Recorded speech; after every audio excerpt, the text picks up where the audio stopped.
Assalamualaikum warahmatullahi wabarakatuh. Halo Sobat Indak, apa kabar? Ketemu lagi dengan saya Efta Saya Fikri. di Indak Podcast, Jejak Industri dan Perdagangan. Hari ini Bung Efta, Yes. kita sudah kedatangan tamu dari Bank Indonesia. Ini kita akan bahas tentang upaya peningkatan kapasitas pelaku usaha. Perannya Bank Indonesia maksudnya. Iya, ini kalau tanpa Bank juga mau bilang bicara scale apa, cuman kan kita harus butuh dukungan dari Bank. Betul sekali. Jadi untuk supaya bisa lebih berkembang itu Iya. banyak hal yang harus Banyak, tidak bisa pindah sendiri, tidak bisa dinas koperasi UMKM sendiri. Butuh stakeholder yang lain mendukung. Nah, kali ini kita bahas tentang peningkatan kapasitas pelaku usaha untuk menuju pasar nasional, kita harus merambah pasar nasional dan insya pasar internasional juga. Oke, berarti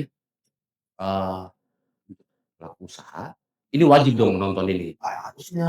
Betul sekali ya. Dan tidak ditonton.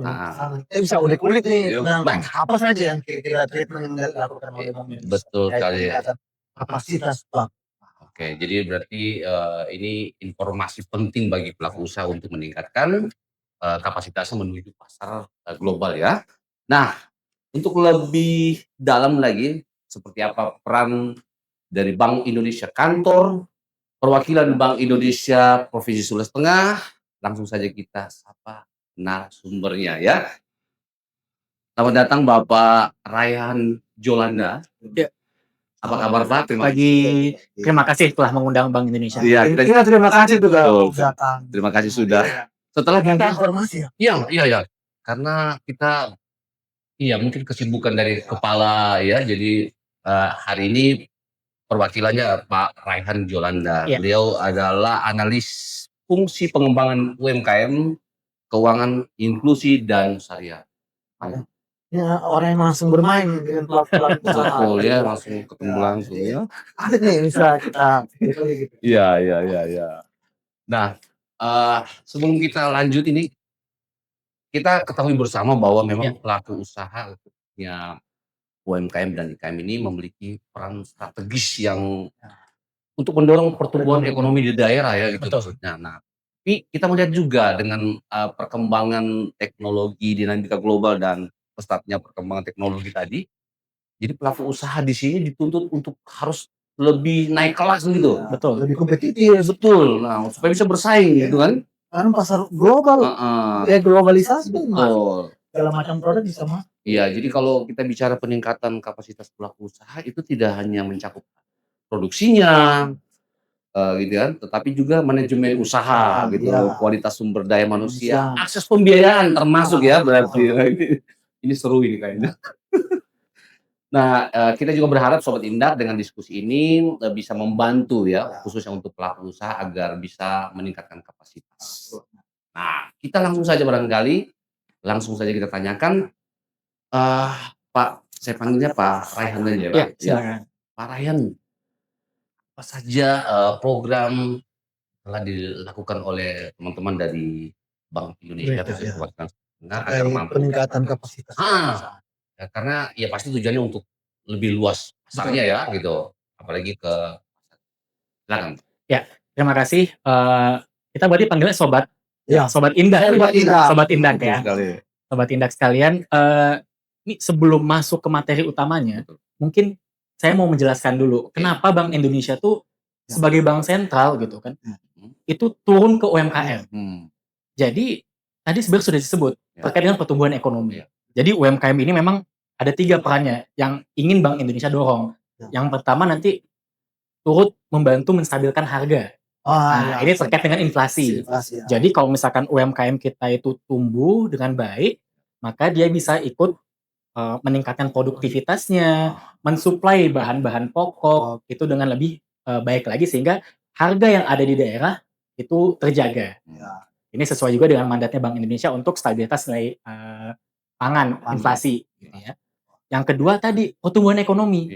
Betul sekali kalau sekarang kan kita hanya bergantung pada sektor yang manufaktur misalnya. Seperti yang kita tahu, Sulteng ini SDA-nya sangat melimpah ya. Tapi kan kita juga harus memperhatikan sumber pertumbuhan ekonomi yang lain. Nah, UMKM tentu saja mendorong pertumbuhan ini dengan berbagai jenis usaha yang dilakukan oleh para pelakunya. Iya. Dan yang ketiga terkait dengan perluasan dan percepatan digitalisasi sistem pembayaran. Seperti penggunaan KRIS, Iya. ya kan, penggunaan BIFAS dan lainnya. Nah, untuk mencapai tujuan nomor 2 tadi, pendorong pertumbuhan ekonomi, Bank Indonesia itu mengembangkan UMKM dalam 3 pilar. Nah, Yang pertama itu korporatisasi. Jadi Ah. kita lihat kelembagaannya. kelembagaannya. Ada UMKM yang masih individu, gitu kan. Kita dorong mereka untuk jadi kelompok. Dari kelompok kan nanti akan dibina oleh dinas terkait, Iya. gitu ya. Nanti tumbuh lagi menjadi koperasi atau CV atau PT, sehingga aspek kelembagaannya lebih kuat. Yang kedua, kapasitas. Nah. Kita kasih pelatihan-pelatihan. Kita juga sudah sering kerjasama dengan Disperindak gitu ya, untuk mengembangkan UMKM, IKM gitu kan, pelaku industri ini supaya mereka bisa dapat ilmu terbaik. Kita datangkan narasumber, ataupun kita juga jemput bola. Kita kunjungi UMKM terbaik yang ada di Indonesia itu seperti apa, kita pelajari langsung. Oke. Yang ketiga adalah dari sisi pembiayaan. Pembiayaan. Yang tadi disampaikan. Jadi kalau pembiayaan ini itu kan dibutuhkan UMKM supaya mereka punya modal lebih, mereka bisa pakai untuk produksi gitu kan, meningkatkan kapasitas produksinya. Harapannya kualitas produknya makin banyak, makin bagus, kuantitasnya juga makin banyak Iya. dan continue. Jadi berkelanjutan sehingga kalau misalkan ada kebutuhan-kebutuhan ekspor tadi, Iya. itu bisa dipenuhi. Penuh gitu ya. Ini ada di Iya. ya, ini tanpa Bank Indonesia kayaknya instansi terkait susah ya kalau cuma berjalan sendiri. Makanya untuk mengangkat pelaku usaha ini, ya kita harus kolaborasi ya, harus sering-sering kolaborasi. Ya, harus bersinergi ya. Sinergi. Iya. Nah, kegiatan-kegiatan yang pernah dibuat apa saja terkait peningkatan pelaku usaha? Kalau di tahun 2025 kemarin kita itu bikin kegiatan namanya Kakaonomics. Jadi kakao ini kan salah satu aset ya, aset di Sulawesi Tengah yang kami rasa masih bisa dikembangkan lagi potensinya. Jadi kita bikin FGD mengundang Kementerian UMKM tahun lalu untuk melihat potensi yang ada di Sulawesi Tengah dan memperluas gitu akses pasarnya. Kita juga bersama Disperindak tahun lalu membuat Sultan Coffee Fest ya, Pak Fikri ya. Oh ya, ini kemarin ya. Iya, jadi kita mengumpulkan UMKM kopi terbaik di Sulawesi Tengah. Kita nilai kopinya dengan standar nasional, kita kasih feedback, kita kasih pelatihan, dan kita juga ada perlombaannya kemarin. Perlombaan adu seduh gitu kan, manual brewing competition. Jadi petaninya ada kegiatan, pelaku usahanya, baristanya juga ada kegiatan. Gitu. Dan tahun ini kesempatan yang baik juga teman-teman ya. Jadi kita juga sedang mencari barista terbaik di Sulawesi Tengah. Barista terbaik ya? Barista terbaik di Sulawesi Tengah untuk kita ikutkan di kompetisi level nasional. Nasional ya? Iya. Ya Sobat Indak ya, Sobat Indak ini saya beritahu dulu informasi ya. Jadi Sobat Indak ini akan dilaksanakan seleksi untuk barista terbaik Sulawesi Tengah. Itu berapa? Kita sudah buka pendaftarannya dari hari Kamis kemarin sampai akhir bulan ini. Itu tanggal 29 April. Nanti bisa cek sosial medianya Bank Indonesia juga, gitu ya. Untuk info lebih lanjut.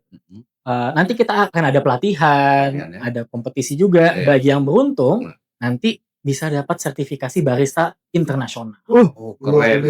Iya. Bagus nih Sobat Indak. Ya. Ini sayang sekali kalau dilewatkan ya. Ini untuk pelaku usaha yang bergerak di bidang perkopian gitu ya. Perkopian betul. Ada barista, ada seleksi, kemudian ada pelatihannya juga, kemudian ada sertifikat. Betul. Internasional.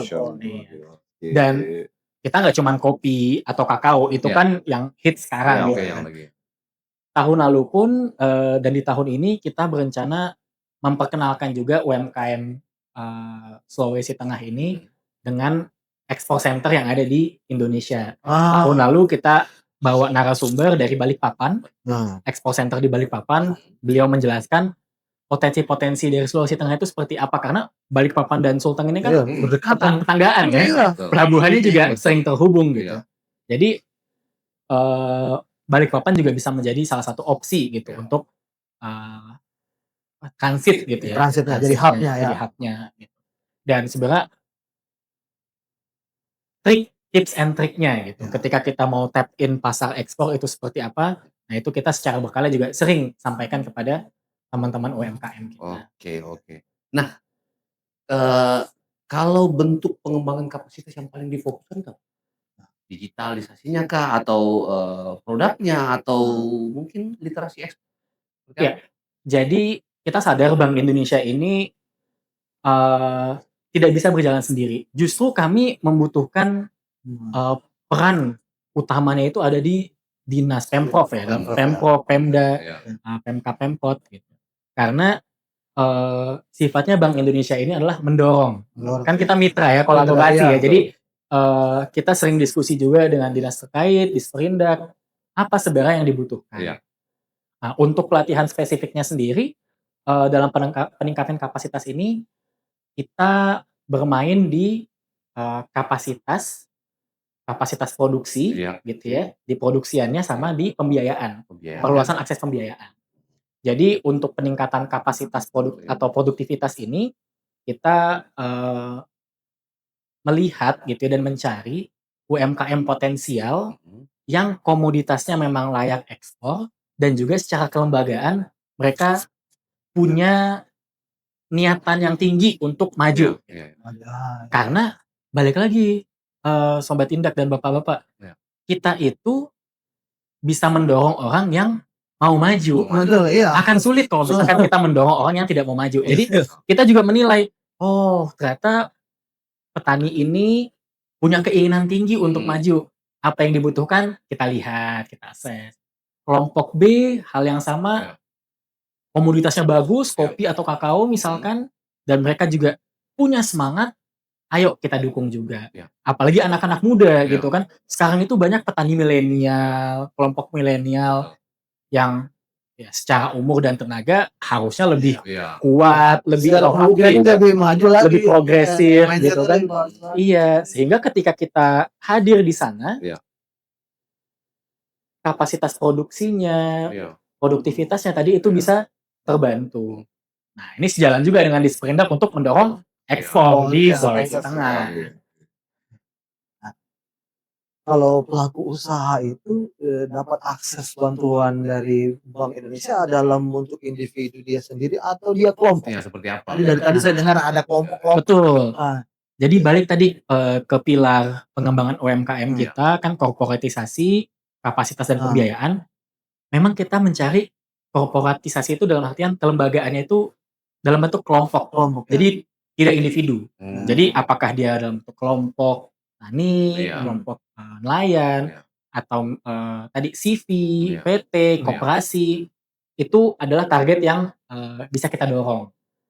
Jadi tujuannya kan memang supaya manfaat ini lebih banyak yang dirasakan. Jadi kalau kelompok itu kan beberapa individu dia berhimpun, kemudian mendaftarkan dirinya ke dinas terkait.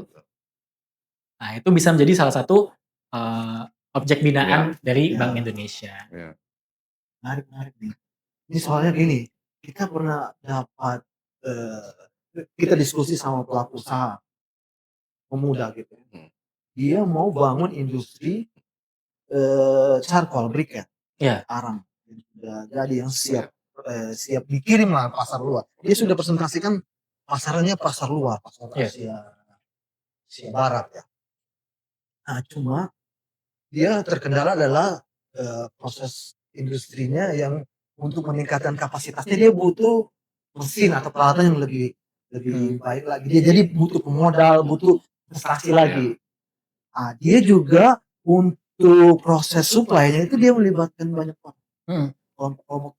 Apakah itu bisa diproses dari dari sisi pembantuan alat kah atau pembiayaannya? Ini menarik nih infonya Pak Fikri. Nanti untuk setiap informasi yang masuk, pastinya kami akan analisis dulu gitu ya. Karena tujuan kita mengembangkan UMKM ini kan balik ke tujuan BI tadi Betul. terkait dengan inflasi, Betul. Ya. pertumbuhan ekonomi sama sistem pembayaran Iya. ya. Kalau misalkan memang ini adalah komoditas yang potensial gitu ya, dampaknya juga dirasakan oleh kelompok-kelompok di daerah tersebut, berarti berpotensi untuk kita bantu. Bantu gitu ya. Tapi itu tadi, kita akan melihat lagi dari sisi kelembagaannya seperti apa gitu kan. Karena kita juga ingin memastikan bantuan yang diberikan Bank Indonesia itu tidak one time, tidak satu kali, tapi berkelanjutan. Oh. Jadi setelah kita adakan memberikan bantuan, dukungan begitu ya, nanti kita akan lihat lagi apakah produktivitas kamu meningkat. Ya. Before afternya seperti apa nih? Ada evaluasi. Kita akan pendampingan lagi, monitoring lagi, evaluasi lagi. Karena kalau misalkan cuma satu kali gitu kan, berarti kita bisa pertimbangkan mungkin memang komoditas ini belum waktunya disupport karena secara pasarnya mungkin, atau justru wah kelompok ini sangat maju ya, berarti komoditas ini bagus ya, yuk kita cari yang lain. Nah jadi memang dua sisi gitu. Kita akan jadikan bahan evaluasi itu untuk menentukan langkah Bank Indonesia selanjutnya. Jadi berharap supaya berkelanjutan ya, tidak hanya sampai di situ ya. Betul, itu juga makanya kita tidak mau ada asumsi, oh nanti kalau misalkan Bank Indonesia hadir, itu cuma satu kali, habis itu kita kabur aja. Oh jangan kayak gitu, nggak boleh gitu. Justru kita memastikan betul-betul bahwa kelompok yang kita bantu, gitu kan, itu memiliki semangat yang tinggi, sehingga meyakinkan kami juga untuk bisa masuk ke kelompok teman-teman semuanya. Jadi kemauan tadi indikator juga ya, menjadi Betul. indikator yang penting ya. Memang berarti di sini dibantu jika itu kelompok, karena ini harusnya bukan cuma 1-2 orang yang merasakan, banyak orang yang terlibat dari proses itu kan. Menarik memang. Jadi sistemnya harus ini ya, kelompok ya, tidak dalam bentuk perorangan gitu ya. Iya, betul. Nah, tadi kan kita sudah banyak bahas tentang kapasitasnya ya. Nah, untuk pembiayaan kan sekarang apapun butuh modal ya. Uang. Nah, Bank Indonesia sendiri secara konsisten memang mendorong perbankan itu untuk bisa menyalurkan pembiayaan ke UMKM, pelaku usaha yang ada di nasional di Indonesia dan juga di Sulawesi Tengah.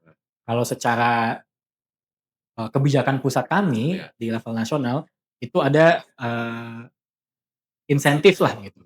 Insentif bagi perbankan ketika mereka menyampaikan sekian persen pembiayaan ke sektor UMKM, itu ada insentif dalam bentuk giro. Ini mungkin kita nggak ya. Ini kan urusan perbankan mendorong ya. Saya tanya di OJK kemarin ya. Nah sekarang kita dorong juga UMKM-nya. UMKM kalau kami cerita-cerita juga gitu kan, diskusi, mereka juga masih ada mungkin rasa sungkan ya. Rasa sungkan untuk ketemu dengan perbankan. Nah ini yang kita dorong terus dengan kita mengadakan business matching pembiayaan. Jadi baru kemarin di awal Februari kemarin kami bertemu dengan perbankan yang ada di daerah perbankan dan UMKM yang ada di daerah Banggai, di Luwuk gitu ya. Kita ketemukan masalah yang ada di lapangan, UMKM-nya seperti apa, dari perbankannya seperti apa. Ayo kita dengerin gitu. Kita kasih masukan lah gitu. Dan tantangannya memang itu masih ada keengganan atau keraguan gitu ya. Masih belum berani. Nah, di sini kesempatan ini kami ingin sampaikan juga bahwa untuk pembiayaan itu kan dua sisi. Bank butuh menyalurkan, UMKM juga butuh untuk mengambil. Jadi silahkan didiskusikan terlebih dahulu gitu.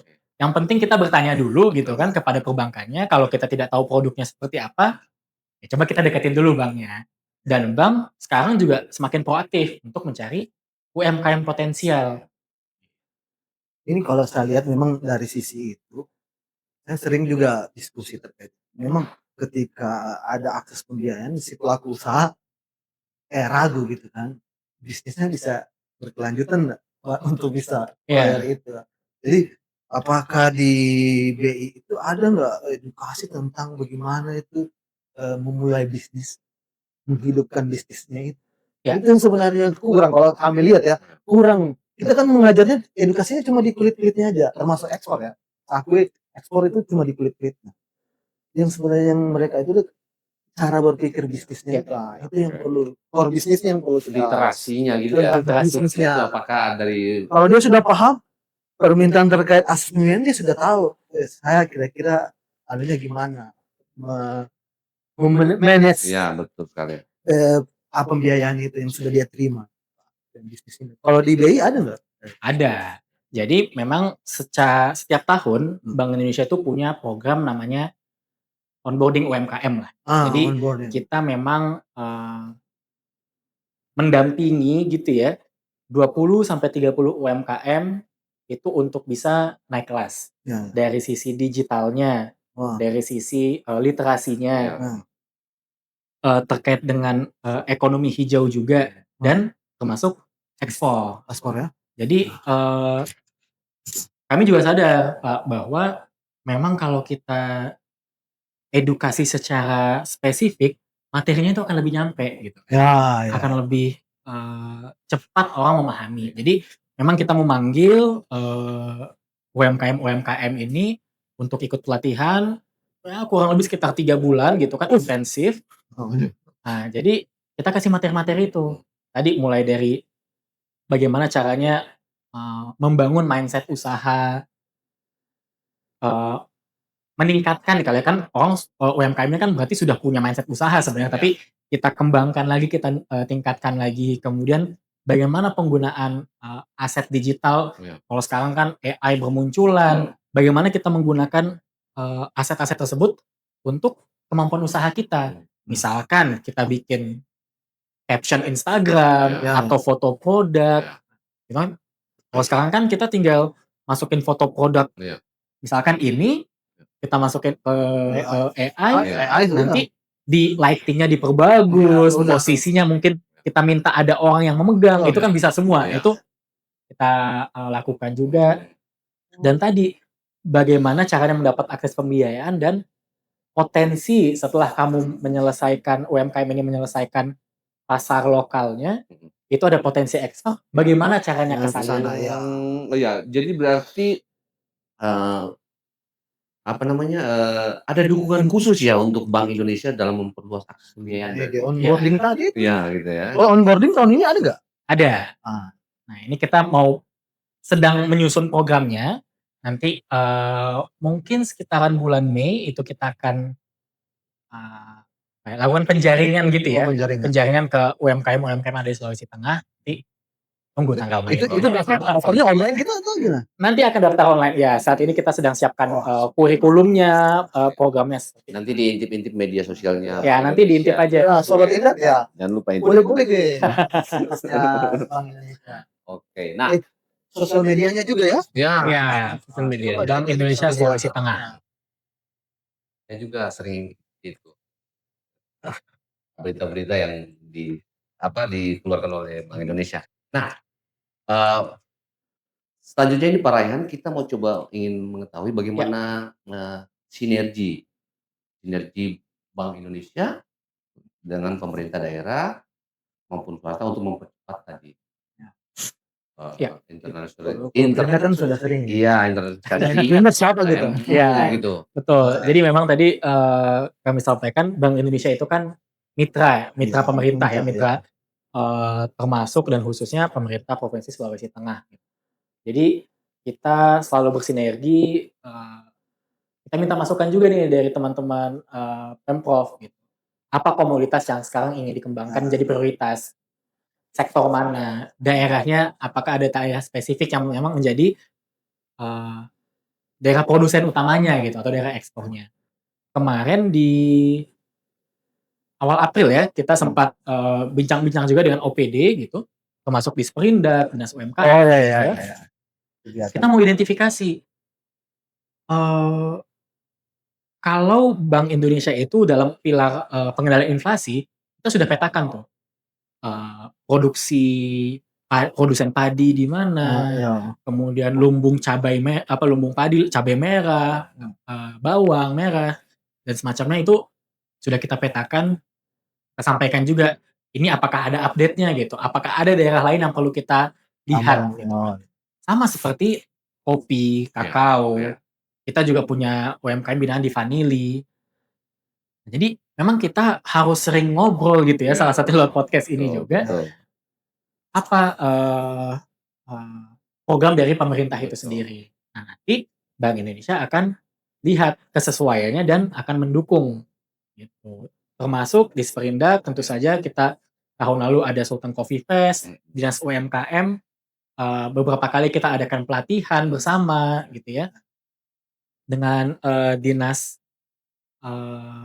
pariwisata juga kita akan bikin berbagai macam kegiatan ekonomi kreatif. Ya, tapi berarti sejauh ini memang sudah terjalin ya tadi ya. Iya. Sinergitas Bank Indonesia dengan Yang duluan kolaborasi kan justru malah Bang. Kita gitu. Jadi alhamdulillah kan kita itu tersebar juga ya di seluruh provinsi, kabupaten, kota di Indonesia ini kita ada. Jadi kita juga punya apa ya? Bisikan-bisikan lah gitu. Oh, di tempat ini melakukan kegiatan A. Oh, cocok nih di Sultan karena Sultan misalkan kopinya sangat bagus gitu. Kita adakan kegiatan tersebut. Sama halnya informasi itu kita juga bawa ke teman-teman di kantor perwakilan yang lain. Kayak macam misi dagang gitu kan. Iya. Sama seperti waktu di tahun lalu yang dengan Jawa Timur ya. Itu kan juga ada peran Bank Indonesia di sana untuk mempertemukan penjual yang ada di Surabaya, Jawa Timur ya, Surabaya waktu itu dengan petani kopi, pelaku usaha yang ada di sini. Dan memang kebetulan UMKM itu juga binaan kami gitu. Binaan kami dan di Sperindak ya. Yang menarik ini kan kalau di sini Bank Indonesia bantu pelaku-pelaku usaha yang punya produk. Petaninya langsung kah? Atau dia malah pengumpul kan? Bagaimana? Ada nggak upaya peningkatan kapasitas bagi pelaku termasuk anak-anak muda yang mau berusaha tapi dia tidak punya modal? Yang kalau di kami itu bisa kita klasifikasikan dia trader. Ada yang bilang kalau jeleknya si broker gitu kan. Tadi sebenarnya mereka ini punya peranan penting untuk menjembatani pasar nasional, malah bisa pasar internasional, karena mereka secara porsi waktu belajarnya itu lebih banyak, berkomunikasi lebih banyak, tapi dia tinggal mencari supply-nya. Apakah itu ada dari Bang Esa melirik ke situ anak-anak muda yang punya usaha, dia cuma menghubungkan ibarat supplier ke pasar nasional, pasar internasional. Nah, di kami itu banyak loh. Oke. Nah, ini informasi yang menarik ya. Ada berarti agregator di seluruh ini sudah tumbuh gitu ya. Kalau spesifik ke individu seperti itu memang kami belum ada karena kami fokusnya meningkatkan di kapasitas kelompoknya terlebih dahulu gitu kan, produsennya dulu dan nanti di sektor hilirnya juga. Tapi biasanya kita juga sering mengadakan seminar, pelatihan yang sifatnya umum gitu ya. Nah, itu bisa diikuti oleh masyarakat luas juga. Nanti bisa balik lagi cek di sosmednya Bank Indonesia Sulawesi Tengah gitu ya untuk kegiatan-kegiatan. Pelatihan. Betul. Jadi di tahun lalu salah satunya pelatihan ekspor dengan pihak dari Balikpapan itu kita buka secara umum. Jadi tidak hanya UMKM binaan Bank Indonesia, Dinas UMKM juga di Sperindak, tapi kita sebarluaskan siapa yang berminat silahkan hadir. Nah, menarik nih. Tadi ada sudah pemetaan juga dilakukan. Memang sekarang kan butuh data sebenarnya. Betul. Karena kebanyakan kayak kembali ulang ke tadi yang si agregator tadi. Dia udah komunikasi dengan buyer. Dia perlihatkan. Ketika dia ke hulunya, dia nggak punya supply. Dan tanya ke kita kan bukan instansi penghasil data ya. Nah, kecuali data yang sudah kita olah setelah seperti ekspor ya. Tapi di hulunya itu kita tidak ada. Harusnya itu bisa kita konekkan, kita kolaborasi karena menuju pasar internasional bagi kami yang kita di klinik ekspor pelajari juga UMKM mendorong ke sana itu susahnya adalah komunikasi sama proses bisnisnya seperti apa. Nah, teman-teman agregator itu punya teknik sendiri, punya trik sendiri. Kenapa nggak dipertemukan aja gitu kan? tadi ada acara bisnis meeting, nah, itu bagusnya kapan bisa dilibatkan juga kan Ya, ya. untuk mempertemukan itu. Nah, sebenarnya business matching nanti kita akan godok lagi agendanya. Tapi terkait agregator, sebenarnya memang ada binaan kami juga yang awalnya ya, awalnya dia bertindak sebagai agregator, dia tidak punya kebun, Ya. dia istilahnya jalan-jalan Ya. cari pembeli gitu Ya, ya. kan. Nah, pemikirannya sama Pak. Kalau misalkan saya hanya bermain sebagai penghubung, saya tidak bisa memastikan supply, Iya. bisnis saya juga nggak jalan. Nggak jalan. Makanya dia bermitra dengan para petani gitu. Ah. Jadi memang pada akhirnya gitu ya, kita harus memiliki supply gitu. Supply ya. sendiri. Supply ini apakah itu lahan milik sendiri ataupun lahan milik orang lain yang kita kerjasamakan. Bahasa kerennya kontrak farming gitu. Iya. Jadi kita memang sudah ada kesepakatan gitu kan. Bapak nanti jualnya ke saya kasih harga sekian. Gitu kan. Jadi ada, kalau ekspor itu dari Bank Indonesia ada 3 hal yang perlu jadi perhatian. Nah. Yang pertama itu adalah kualitasnya. Iya. Yang kedua ya kualitas, seberapa bagus barang itu sehingga dia bisa disandingkan dengan produk-produk global gitu kan. Yang kedua kuantitasnya. Ya. Kalau ekspor ini kan mungkin untuk barang-barang yang mahal, eksklusif, oke lah 10 kilo, 20 kilo itu wajar. Ya. Tapi untuk barang-barang yang sifatnya masih menengah, itu kan artinya kebutuhan akan besar gitu. Ya. Karena secara harga totalnya ya supaya lebih banyak efisien ya. gitu kan, supaya lebih efisiennya efisien. sih ya. Yang ketiga, kontinuitas, keberlangsungannya. Kalau cuman menghasilkan produk bagus, tapi satu kali, ya udah cuman saat itu saja. Tapi harus diperhatikan juga kontinuitasnya. Nah makanya dari teman-teman agregator gitu ya, teman-teman sobat indak para agregator harus dipikirkan nih bagaimana caranya mendapatkan 3 hal ini. Kualitas, Kuantitas, kontinuitas. betul, keberlangsungan dari barang yang mau kita ekspor. Harus dipastikan sih ya. Harus dipastikan. Untuk teman-teman yang tadi nih ya. Betul. Ada satu lagi kayaknya. Oh itu dampaknya itu isi tas. Tas Ya, isi tas itu bertambah kan. Iya, karena kita melakukan ekspor pasti isi tas kan berubah kan gitu. Nah, komunikasi pembiayaan lagi. kali. Ini kasih waktu apa sih ya? Oke. Nah, ini yang ya bukan terakhir juga ya, tapi sebenarnya saya ingin mau ini tantangan kalau menurut teman-teman dari Bank Perwakilan ini, Bank Indonesia, apa tantangan utama yang dihadapi oleh pelaku usaha IKM ini dalam go global? Ke Bank Indonesia atau ke pelaku usaha? Iya, maksudnya kan selama ini yang sudah dibina dan ini apa kira-kira yang menjadi tantangan mereka gitu bisa global? Iya, sebenarnya tantangannya 3 itu tadi. Bagaimana para pelaku ini bisa memastikan kualitas produknya itu bagus dengan kuantitas yang besar atau mencukupi dan juga produksinya itu harus continue. Nah, untuk mengatasi ini memang yang kami lakukan tadi peningkatan kapasitas juga ya melalui dukungan, pelatihan, sarana prasarana, pelatihan, training gitu kan. Karena untuk kita punya lahan, kita punya ilmu, itu kan akan beda ya. Kalau kita punya lahan, tidak ada ilmunya, nggak akan jalan, tidak akan maksimal. Tapi kita punya lahan, kita punya ilmunya, dengan lahan yang sama pun, itu pasti produktivitasnya bisa berkali-kali lipat. Dan selain itu juga untuk mendukung kemampuan ekspor, tentu saja butuh pembiayaan.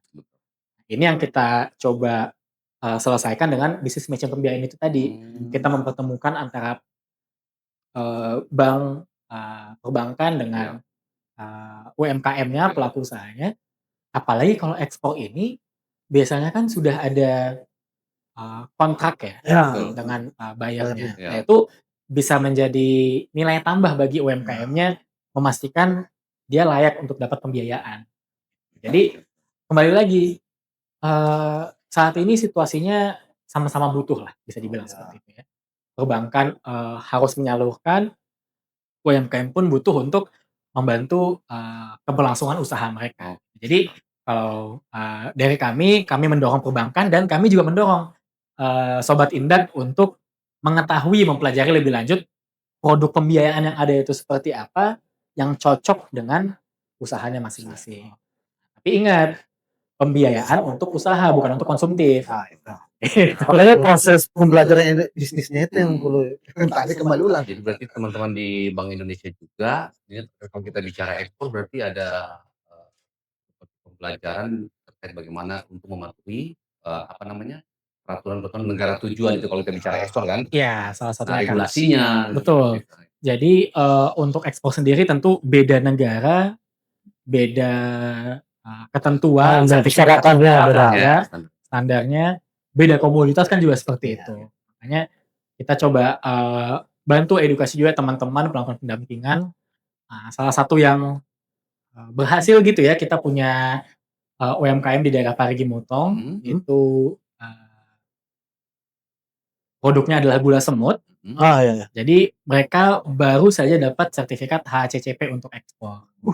Jadi nggak kepikiran juga gitu kan, gula semut untuk konsumsi lokal aja mungkin. Oh, tapi karena mereka punya keinginan untuk menembus pasar yang lebih luas, kita lakukan pendampingan, kita coba hubungkan dengan pihak yang terkait dengan pihak sertifikatnya gitu kan, institusinya. Kalau misalkan ada pertanyaan-pertanyaan, kita juga coba bantu untuk follow up. Jadi memang pendampingan ini berkelanjutan lah. Kita tidak hanya satu titik membantu gitu kan, pelatihan atau bertemu gitu. Tapi setelah itu kita juga coba menjaga UMKM ini supaya terus tumbuh. Karena nanti yang merasakan adalah UMKM itu dan masyarakat sekitarnya. Termasuk meningkatkan pendapatannya Sulawesi Tengah. Berarti ini info-info ini teman-teman dari BI ini turun ke lapangan atau dapat infonya dari Pemda gitu. Oh, di sini ada gula semut. Bank Indonesia turun atau memang Bank Indonesia punya tim yang untuk melakukan pemetaan? Jadi Bank Indonesia ini punya tagline di setiap makna Indonesia.